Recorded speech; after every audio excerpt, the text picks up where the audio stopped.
हो सकता है आपकी संतान ना हो सकता है आपकी प्रार्थनाओं का उत्तर नहीं आ रहा, हो सकता है आप जो योजना बना रहे हैं वो बार बार रुक जा रही है, वो सफल नहीं हो रही है। इसका मतलब ये है यीशु के नाम में वो शारीरिक कमी इसी वक्त निकल कर चली जाए। मैं प्रार्थना करती यीशु के नाम में ये बहनें कंसीव करे प्रभु। Hindi Bible message and prayer centre सिर्फ एक चैनल नहीं बल्कि एक ऐसा परिवार है जहां हम मिलकर सुबह शाम की प्रार्थनाओं में शामिल होते हैं और परमेश्वर के वचन से सीखते हैं। खुदावन इस मिनिस्ट्री के द्वारा बड़े बड़े कार्य कर रहे हैं और अब बहुत जल्दी ये परिवार 1 मिलियन सब्सक्राइबर का होने वाला है। आप भी इस परिवार का हिस्सा बने और हमारे साथ मिलकर प्रभु के कार्यों को करें। Praise the Lord. दोस्तों, हम आपका स्वागत करते हैं आज रात की प्रार्थना में। और आज मैं आपसे बात करना चाहता हूं कि कभी भी किसी दूसरे की कमियों को न देखें। मीन्स यदि किसी के अंदर कुछ कमी है तो उसे तुच्छ न जाने, क्योंकि कमियां हर किसी के अंदर हैं। मेरे अंदर भी कमियां हैं, आपके अंदर कमियां हैं, हर किसी के अंदर कुछ न कुछ कमियां हैं। कोई भी परफेक्ट नहीं है। लेकिन कई बार क्या होता है, जब व्यक्ति दूसरे की कमियों को देखता है तो उन्हें तुच्छ समझने लग जाता है, उनसे दूर होने लग जाता है। और इसी कारण कई बार परिवारों में बहुत अधिक लड़ाई झगड़े होते हैं, बहुत अधिक रिश्तों में दूरियां आ जाती हैं। कई लोग तो एक दूसरे को छोड़ देते हैं, दूर चले जाते हैं, दोस्त दोस्त से अलग हो जाते हैं, पति पत्नी अलग अलग हो जाते हैं। कब? जब उन्हें एक दूसरे के अंदर कमियां नजर आती हैं। उन्हें लगता है कि यह सिद्ध नहीं है, यह परफेक्ट नहीं है। अब वो अपने आप को परफेक्ट समझते हैं और दूसरे को तुच्छ समझते हैं। इसलिए कई बार वो रिश्तों को तोड़ देते हैं, कई बार अलग हो जाते हैं, कई बार धोखा दे देते हैं, कई बार बहुत सी चीजें हो जाती हैं। इसी कारण के चलते कई लोग सुसाइड कर लेते हैं, कई लोग आत्महत्या कर लेते हैं, वो मर जाते हैं, वो अपने प्राणों को दे देते हैं। आज मैं आपको उत्साहित करना चाहूंगा एक कहानी से, और वो कहानी न्याय की किताब उसके 13 अध्याय में है। यहां पर भी हम लोग देखते हैं कि एक हस्बैंड वाइफ है, और हस्बैंड वाइफ है, और हस्बैंड तो ठीक है, लेकिन जो पत्नी है उसके अंदर कुछ कमी है।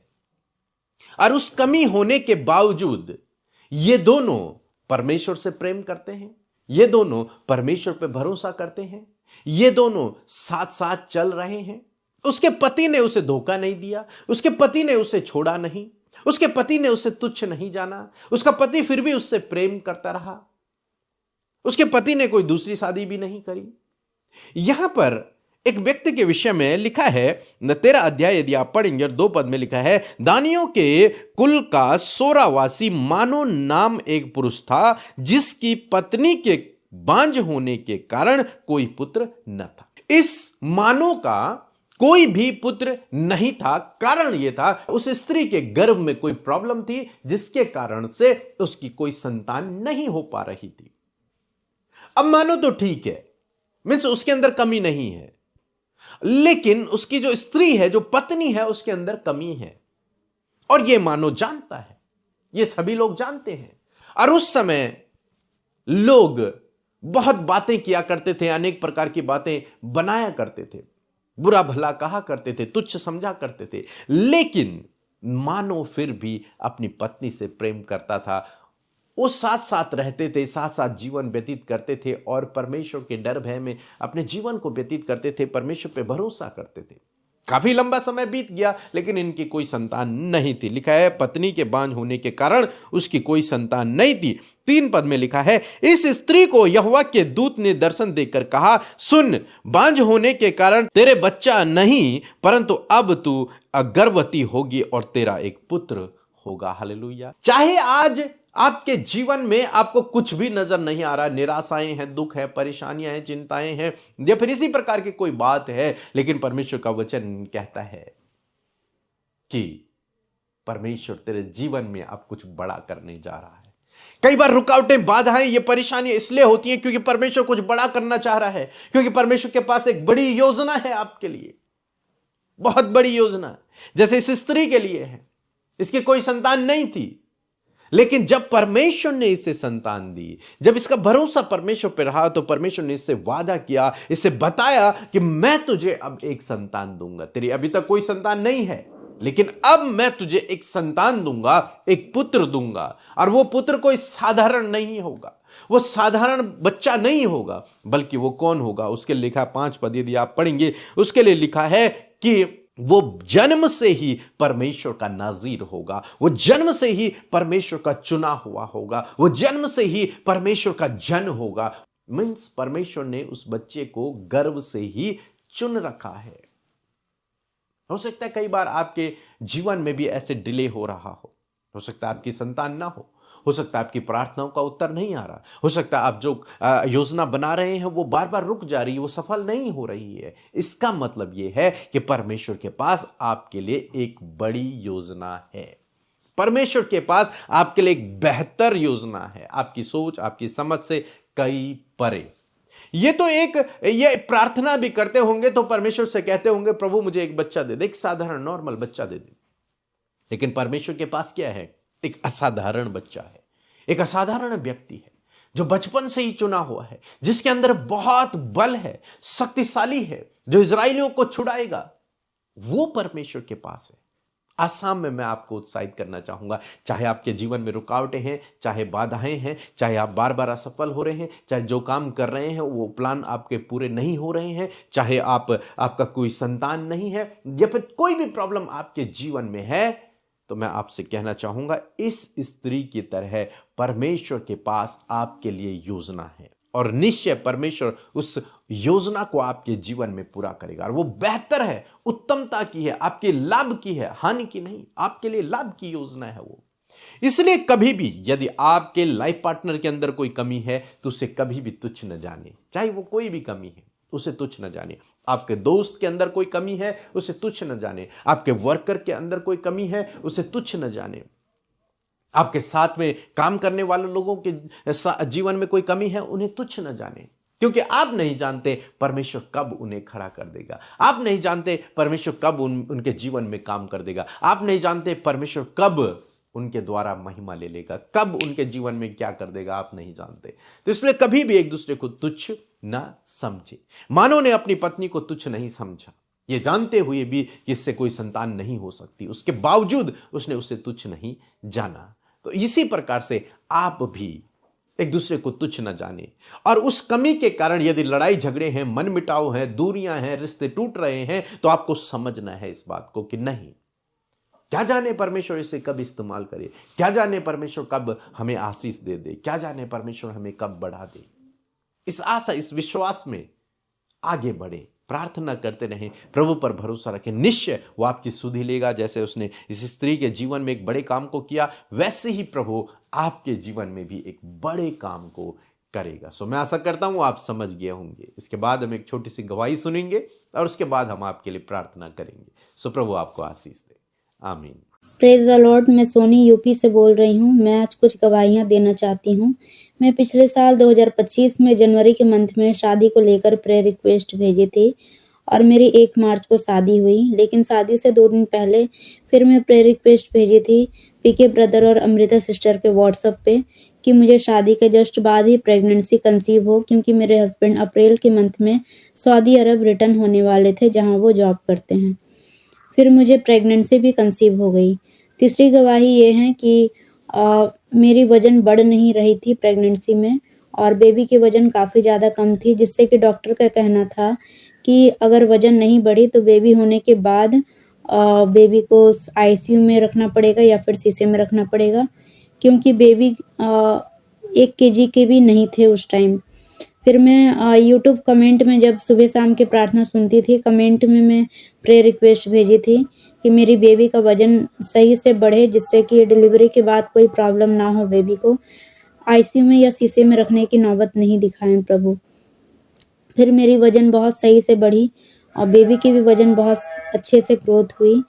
लेकिन फिर डिलीवरी के टाइम डॉक्टर का कहना था कि बेबी का वज़न काफ़ी ज़्यादा है, जिससे कि नॉर्मल डिलीवरी पॉसिबल नहीं है, तो ऑपरेशन करना पड़ेगा। चौथी गवाही ये है मेरी कि ऑपरेशन के लिए जब मैं सारा रिपोर्ट वगैरह जमा करी तो 1 दिन पहले मैं टेस्ट वगैरह सारा करवाई थी अपना, जिसमें कि मेरी शुगर लेवल काफ़ी ज़्यादा हाई थी, 246 थी, जिससे कि ऑपरेशन पॉसिबल नहीं था। लेकिन फिर डॉक्टर का कहना था कि आप अभी अभी का एक बार और टेस्ट करवा लीजिए। अगर रिपोर्ट नॉर्मल हो तो फिर ऑपरेशन के लिए तैयारी करेंगे। तो फिर हम टेस्ट करवाएं। लेकिन ब्लड देने से पहले मैं जब प्रेयर मिनिस्ट्री में कॉल करी कि मेरी शुगर लेवल काफ़ी हाई है, जिससे कि ऑपरेशन के लिए डॉक्टर ऐसा बोल रहे हैं, तो मेरे लिए प्रेयर कर दीजिए कि अभी जो रिपोर्ट आए वो बिल्कुल नॉर्मल हो।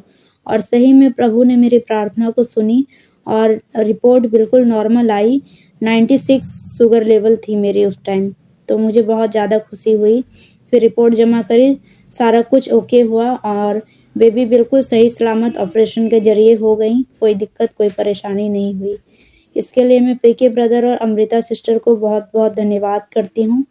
प्रभु का वचन कहता है कि हम घटे और आप बढ़े, तो वाकई में प्रभु हम घटे और आप बढ़े, मेरे ज़रिए आपकी इच्छा पूरी हो। और सारा आदर महिमा प्रभु यीशु मसीह को देती हूँ। और thank you sister and brother, thank you, आमीन।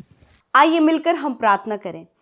धन्यवाद धन्यवाद धन्यवाद धन्यवाद करते हैं प्यारे प्रभु यीशु, हम आपका धन्यवाद करते हैं पिता पुत्र पवित्र आत्मा, हृदय से आपको महिमा आदर और सम्मान देते हैं। धन्यवाद प्रभु, हम सबके जीवनों से आपके नाम की महिमा हो। प्रभु आज की शाम के लिए, इस खूबसूरत फेलोशिप के लिए प्रभु हम आपका धन्यवाद करते हैं। धन्यवाद करते प्रभु कि देश विदेशों से प्रभु तेरे लोग प्रभु इस प्रार्थना में शामिल हैं। और विशेषकर प्रभु ये धन्यवाद का विषय कि इस प्रार्थना में प्रभु जी आपकी उपस्थिति हम में से हर एक जन के साथ में परमेश्वर आपकी असीम शांति, आपका आनंद, आपकी सामर्थ प्रभु हर एक जन प्रभु अपने जीवन में महसूस करे। यदि कोई भी नकारात्मक बातें हैं, कोई भी भटकाने वाली बातें, कोई भी निराश और डिस्ट्रैक्ट करने वाली बातें हैं, यीशु के नाम में हम उन बातों को इसी वक्त कैंसिल करते इन द नेम ऑफ जीसस, उसे नष्ट होने की आज्ञा देते हैं। प्रभु हर एक के ऊपर पवित्र आत्मा, हमारे सहायक जो प्रभु तूने हमें दिया है, हर एक के ऊपर पवित्र आत्मा आप कब्जा करें प्रभु, उनके हृदयों के ऊपर, उनके विचारों के ऊपर पवित्र आत्मा आपके कंट्रोल को मांगते हैं। पवित्र आत्मा इस समय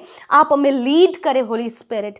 धन्यवाद करते प्यारे प्रभु आज की सुंदर शाम में प्रभु हम धन्यवादी हैं प्रभु हम सब की सुरक्षा के लिए। प्रभु दिन भर में आपने सुरक्षित रखा, हमें जीवित रखा, कामों को सफल किया, हमारे संग संग चले प्रभु, तूने फेवर दिया, तूने सपोर्ट दिया प्रभु, बहुत से कामों को बनाया प्रभु और बहुत से कामों को करने की बुद्धि समझ ज्ञान प्रभु तूने दिया। और आज के दिन में प्रभु बहुतों ने प्रभु सक्सेस को हासिल किया प्रभु। आज के दिन में प्रभु बहुतों ने प्रभु तेरे कार्यों को देखा, तेरी भलाइयों को देखा प्रभु। हम उन सारी टेस्टमनीज के लिए, उन सारे धन्यवाद के विषयों के लिए प्रभु हम तुझे धन्यवाद करते प्रभु, क्योंकि सच में प्रभु आपका साथ और आपका फेवर हमेशा आपके लोगों के साथ में प्रभु। धन्यवादी हम इस बात के लिए कि आप हम सब की प्रार्थनाओं को सुनकर उसका उत्तर देते हैं प्रभु। मैं धन्यवाद करती हूँ प्रभु कि हम सब सौभाग्यशाली हैं प्रभु कि हम तेरे बेटे और बेटियां हैं प्रभु। हमारी आइडेंटिटी प्रभु ये है पिता कि हम तेरे पुत्र और पुत्रियां हैं प्रभु। मैं धन्यवाद करती हूँ आज जितने भी लोग परमेश्वर आज की शाम में मेरे खुदावन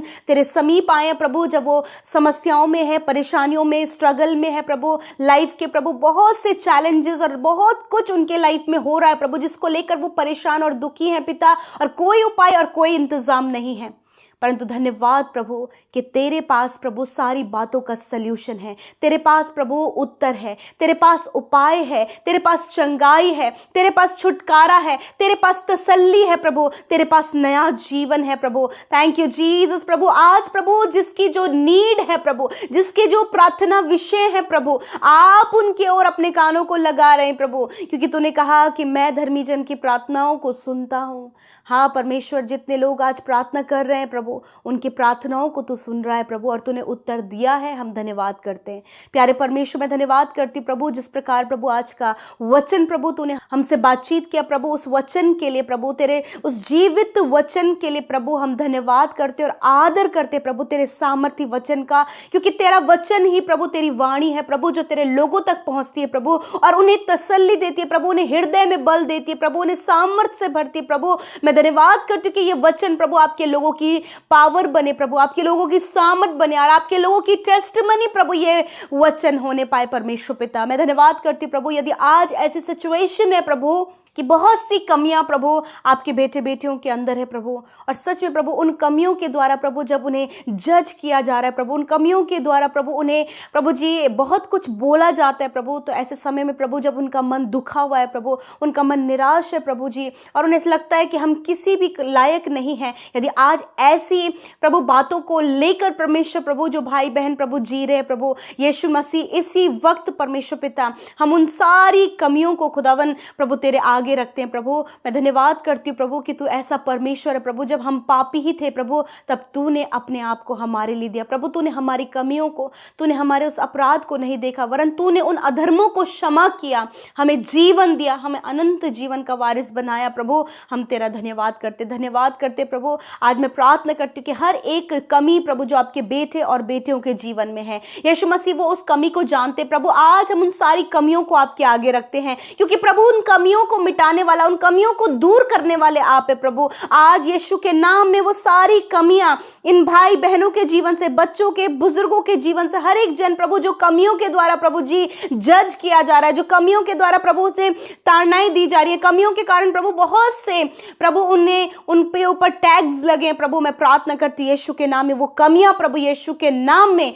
दूर हो। इसी वक्त मैं कमांड करती हूं प्यारे परमेश्वर, जिस प्रकार प्रभु जी मानो की पत्नी मेरे परमेश्वर पिता बांझ थी पिता, परंतु फिर भी परमेश्वर प्रभु मानो का कैरेक्टर था उससे प्रेम करता, और परमेश्वर प्रभु जब तूने प्रभु उनके जीवन में प्रभु उनकी सुधि ली प्रभु, तो तूने प्रभु उन्हें एक अभिषिक्त बच्चे से ब्लेस किया प्रभु। उसी प्रकार मैं प्रार्थना करती हूँ प्रभु, यदि आज प्रभु जो बहनें पिता ऐसी कमी में है प्रभु, जब जिनकी कोई संतान नहीं, काफी लंबा समय हो गया परमेश्वर, परंतु धन्यवाद कि तेरे पास प्रभु तेरे लोगों के लिए फिर से बेहतर योजना है। यीशु मसीह नासरी के नाम से पिता, यीशु के नाम में वो शारीरिक कमी इसी वक्त निकल कर चली जाए। मैं प्रार्थना करती हूँ यीशु के नाम में ये बहनें कंसीव करे प्रभु, आने वाले समय में खुदावन आप इन्हें प्रभु आशीषित बच्चे से ब्लेस करे परमेश्वर पिता। धन्यवाद जो तेरी ओर से चुना हो, जो तेरी ओर से परमेश्वर प्रभु इनको मिले प्रभु, जिसके द्वारा प्रभु ये अपने परिवार, अपने जीवन में प्रभु बड़े बड़े कामों को देखें। यीशु के नाम में प्रभु हम ब्लेस करते, यदि आज आप इसको रिसीव करते तो परमेश्वर आपके जीवन में कार्य करने पर है। थैंक यू फादर, धन्यवाद करते परमेश्वर। मेरे प्रभु मैं प्रार्थना करती हूँ प्रभु, यदि आज बहुत से लोग एडिक्शन में है प्रभु जी, बुरी लत प्रभु उनके जीवन में प्रभु, नशीले पदार्थों का सेवन करते और भी प्रभु बहुत सी बुरी आदतें हैं प्रभु, यीशु नासरी के नाम से वो सारी आदतें इन भाई बहनों के जीवन से, बच्चों के जीवन से चली जाए प्रभु। मैं प्रार्थना करती हूँ परमेश्वर, इसी वक्त प्रभु लड़ाई झगड़ा, चुगली करना, जेलसी, ये सारी बातें निकल कर चली जाए यीशु के नाम में प्रभु। इसी वक्त प्रभु फैमिली जो प्रॉब्लम्स है यीशु के नाम में निकल कर चली जाए। धन्यवाद करते प्रभु जो फाइनेंस की प्रॉब्लम है यीशु के नाम में निकल कर चली जाए। मैं कमांड करती हूं, मैं प्रार्थना करती प्रभु इस समय जो स्ट्रगल्स प्रभु आपके बेटे बेटे अपने जीवन में, अपने जॉब में, अपने फाइनेंस में आगे बढ़ने के लिए, सक्सेसफुल होने के लिए, कुछ अचीव करने के लिए फेस कर रहे प्रभु, वो हर एक स्ट्रगल यीशु के नाम में दूर हो जाए। धन्यवाद करते परमेश्वर पिता कि आपने दूर किया प्रभु, अपने लोगों को सामर्थ और बल दे, बुद्धि दे, ज्ञान दे, समझ दे प्रभु, ताकि प्रभु जी वो आगे बढ़ें और परमेश्वर प्रभु जी बड़ी ब्लेसिंग को अपने जीवन में देखे पिता। मैं प्रार्थना करती हूँ परमेश्वर पिता, आज जितने भी लोग बीमार हैं प्रभु यीशु मसीह, उन सारी बीमारी, सारे रोग, सारे दर्द, सारी तकलीफ को इसी वक्त मैं यीशु के नाम में आज्ञा देती हूँ, इन भाई बहनों के शरीर से, बच्चों के शरीर से, बुजुर्गों के शरीर से जाओ यीशु के नाम में। हर एक अंधापन, गूंगापन, बहरापन, लंगड़ापन यीशु के नाम से जाओ। इसी वक्त हर एक हार्ट की प्रॉब्लम, लंग्स की प्रॉब्लम, किडनी की प्रॉब्लम, अस्थमा की प्रॉब्लम जाए यीशु के नाम में, लिवर और स्टमक की प्रॉब्लम जाए यीशु के नाम में। मैं प्रार्थना करती हूँ जिनके शरीर में सफेद दाग है, जिनके शरीर में एलर्जी है, इन्फेक्शन है, यीशु के नाम में प्रभु जी एलर्जी, इन्फेक्शन और सफेद दाग नष्ट हो, रसोलियां, गांठें नष्ट हो, हर प्रकार की सिस्ट यीशु के नाम में नष्ट हो, हर प्रकार की शुगर, बीपी, थायराइड की बीमारी नष्ट हो यीशु के नाम में प्रभु। जिन्हें बार बार प्रभु हार्मोन्स, जिनके डिसबैलेंस, उनके हार्मोन्स बैलेंस हो यीशु के नाम में प्रभु। धन्यवाद जिन्हें पीसीओडी की प्रॉब्लम है यीशु के नाम में इसी वक्त ये बीमारी जाए in the name of Jesus प्रभु। धन्यवाद तूने सर से लेकर पैरों तक छुआ, हड्डियों के रोग, मांसपेशियों के रोग, इंटरनल ऑर्गन्स के जो रोग है, यीशु के नाम में इसी वक्त नष्ट हो, क्योंकि प्रभु तूने कहा है मैं तेरे सारे रोगों को दूर करूंगा। धन्यवाद इस समय प्रभु, बीमारी में, दर्द में, वेंटिलेटर, आईसीयू में पड़े हुए हर एक व्यक्ति के रोग को तूने नष्ट किया और प्रभु तूने उन्हें भला, चंगा और स्वस्थ किया। प्रभु जी धन्यवाद करते प्यारे परमेश्वर। प्यारे प्रभु, आज रात में प्रभु हर एक बुरा सपना, हर एक नींद न आने की समस्या, हर प्रकार के डरावने विचार, पैनिक अटैक, डिप्रेशन चला जाए यीशु के नाम में। खुदा ये निश्चिंत होकर सोने पाए। प्रभु तू ही है जो प्रभु अपने लोगों को प्रभु सुख भरी नींद देता है। प्रभु वो सुख भरी नींद प्रभु आप इन्हें दे मेरे पिता। Thank you Jesus. हमारे साथ मिलकर जितने भी प्रार्थना विनतियां प्रभु आपके सम्मुख रखी गई, प्रभु धन्यवाद आपने सुना। और यूट्यूब कमेंट्स में आई हुई हर एक विनती प्रार्थना के लिए मैं धन्यवाद करती हूँ कि प्रभु तूने उन भाई बहनों की सुधी ली, वो जहां कहीं है प्रभु उनके लाइफ में आपने कार्य किया। धन्यवाद प्रभु, जो जमीन से रिलेटेड प्रॉब्लम्स फेस कर रहे प्रभु, जो प्रभु अपनी स्टडी से रिलेटेड प्रॉब्लम फेस कर रहे हैं, जॉब से रिलेटेड, कॉम्पिटिटिव एग्जाम से रिलेटेड प्रॉब्लम फेस कर रहे, खुदावंद यीशु के नाम में ये सारी प्रॉब्लम्स निकल